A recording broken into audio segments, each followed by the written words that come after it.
We have some major breaking news this morning as it has been announced that Connor Zilisch will make his first ever Cup Oval Star at the 2025 Coca-Cola 600.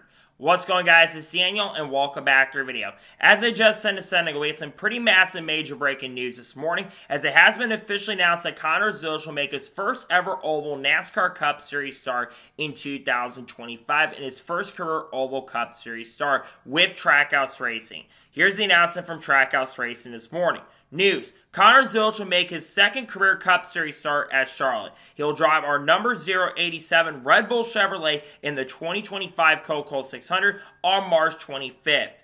This is going to be the first Oval start that Connor Zilisch has ever had in the NASCAR Cup Series. He did, of course, make his NASCAR Cup Series debut at Circuit of the Americas. Was very fast in qualifying, though he qualified around 14th or 15th because he was, of course, in the first round. But now he's going to get the chance and opportunity to make his first Oval start. So far, Connor Zilisch in the NASCAR Xfinity Series has showed a lot of potential, and I think he's earned this opportunity. There was a lot of unknowns if Connor was going to get the chance and opportunity to make more starts in the NASCAR Cup Series in 2025. But going to his NASCAR Xfinity Series stats in the early portion of this season, Connor Zilisch has honestly had some pretty decent runs this year. Of course, he did win his Circuit of Americas. It was a little bit controversial because he did get into it with a couple of drivers, one of them being Carson Quaffle, who was really good against him at COTA. And then, of course, he did spin Corey Heim at COTA in the Xfinity race, but he still went up to pick up his second career win. But we know that Connor Zilisch is really good at road courses. His speed at Circuit of Americas in the Cup Series race was very, very impressive. He had one of the fastest cars on the track, and had he not gotten into that crash with his teammate Daniel Suarez near the end of the race, I think that Connor could have had a chance and opportunity not to win, but I think he could have gotten in the top 10 and maybe have an outside chance at a top 5, or could have been in that lead pack going for the win. But now he's going to have his first true test, that being an oval. I think one of the reasons that Connor is getting this opportunity and chance on an oval is because they want to kind of see how he is going to be in an oval. There's been a lot of speculation and rumors and rumblings about the future of Connor Zilisch, and there's a lot of talk right now behind the scenes that Connor may be moving up to the NASCAR Cup Series on a full-time basis in 2025. The rumor right now is that he might be taking over that 99 car for Trackhouse Racing next year, which, to be honest, I think that Connor is very, very talented, but I'm not sure what's going to happen at that point. I think while Daniel Suarez is a good driver, I think there is unknowns about Suarez's future as well. Now, to defend Daniel Suarez in the early portion of the season, yes, Daniel Suarez has had a lot of bad finishes early in the year, but I think that Daniel Suarez has also had some good pace and speed at times. I go back to Las Vegas where he finished in second. The problem is he's been behind his teammates. Now, to be fair, Shane Van Gisbergen this year has not had the best start to 2025, but his expectations aren't as high compared to like Chastain's, because SVG is someone we kind of expected to be really strong on the road courses, but he hasn't been as good on the ovals this year.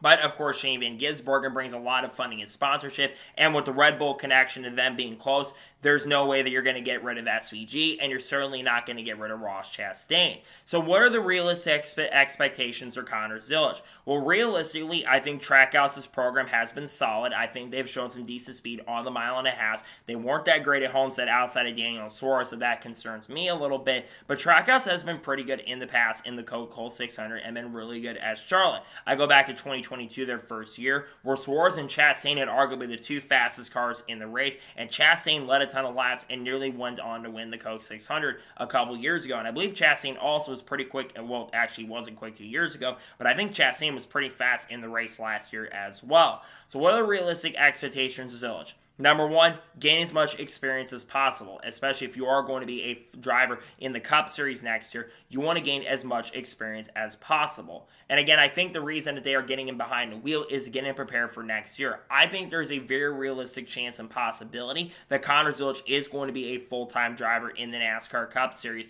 in 2026. I look at his Xfinity stats this year, and yes, he's had a lot of inconsistent finishes, but I go back to Martinsville. Yes, he finished 25th or 26th, but he had one of the fastest cars in the field, arguably the fastest car, won the first two stages. Had it not been for getting trapped back there, getting caught up in some incidents and wrecks, I think Zilisch would have been up there going for the win in Martinsville. I go back to Las Vegas. He was one of the few guys that could keep up with Justin Allgaier or Eric Almirola. He had a speeding penalty, unfortunately. Homestead had a top 10 car. Unfortunately, the team screwed up on pit road.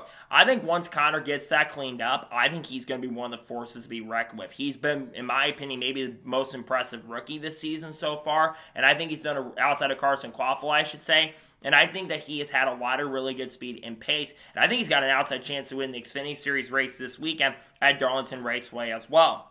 And what's also really exciting about this is the fact that Red Bull is back on the car. Red Bull, of course, is sponsoring Shane Van Gisbergen in former Cup Series races this year. I believe they're sponsoring SVG at Daytona in the summer. And I think that this is not going to be the last time you are going to see Connor Zilisch behind the wheel. I would not rule out the possibility of them running him in the Chicago Street Course. I think that's one they're going to be looking at running him to get him experience for that. Obviously, Shane Van Gisbergen is going to be the favorite to win that Chicago Street Course race, not just for the Cup, but I believe for the Xfinity race, because I believe he's running that race as well. But I think that Connor is going to be a factor. He's a really good road course racer. But I think for the Coke 600, he is going to be someone that could get a top 15. If he gets a top 15 or even a top 10 at Charlotte, that's going to be really impressive, because that's going to be the true test. The Coke 600 is the longest race that I think he's ever run outside of the Royal 24. But usually they only have like 2 hours and 2 hours 45 minutes since. So he's had long stints in the cars before. It's nothing new for him. But I think that Zilisch is going to be a factor to get a top 10 or a top 15. And then we'll see what happens for the future. He was very impressive at COTA, and I think he'll have a great chance and opportunity to be very fast and really, really strong.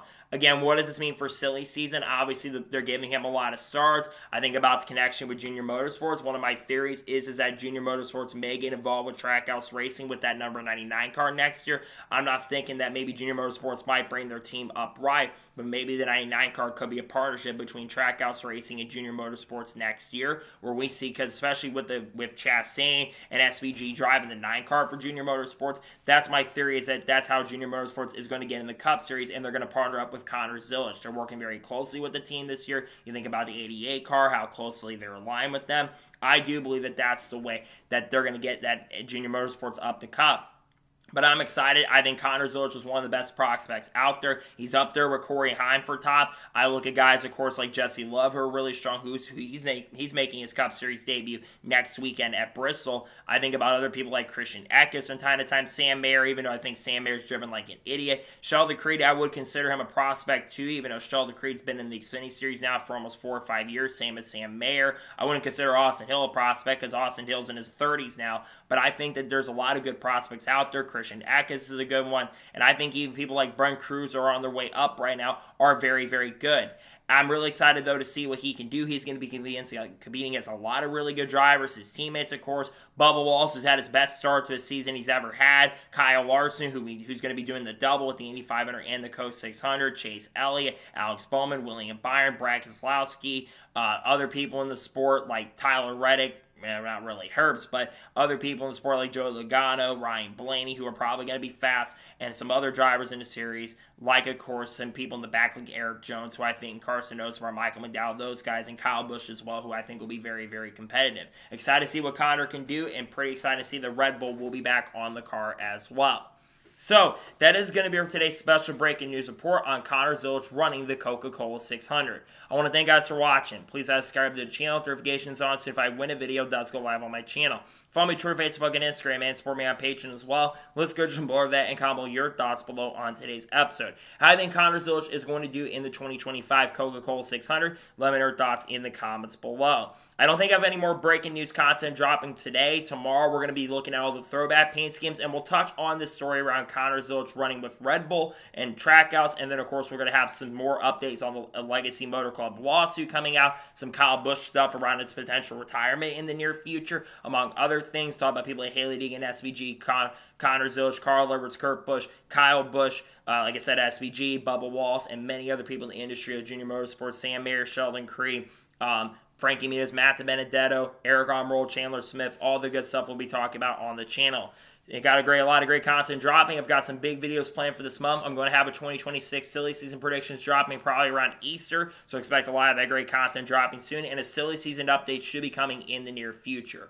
So anyways, like I said, I want to thank you guys for watching today's episode, and I'll see you guys next time for more great, awesome NASCAR content and other motorsports content on the channel like this. Same with Dodge and Honda stuff. Take care, everybody.